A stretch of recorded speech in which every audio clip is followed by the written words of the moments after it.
Ассаламу алейкум рахматуллахи баракату. Урматтуу мусулман бир туугандарыбыз.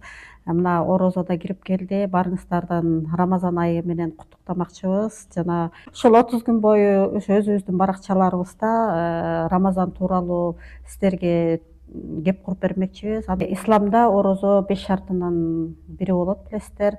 Бул орозо кармоо дегенибиз бул башкача айтканда эртең менен таң сүргөндөн баштап кечки убакытка чейин, башкача айтканда күн батканга чейин орозо кармоо.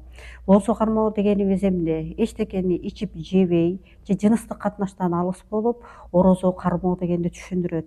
Пайгамбарыбыз саллаллаху алейхи вассалам айткан жакшы бир хадис бар. Кимде-ким Аллага чындап ишенип, Алладан жакшылык күтүп, Рамазан айында орозону кармаган болсо, анын мурунку күнөөлөрү кечирилет деген. Ошон үчүн келиңиздер баарыңыздарды орозо кармоого чакырып кетмекчимин.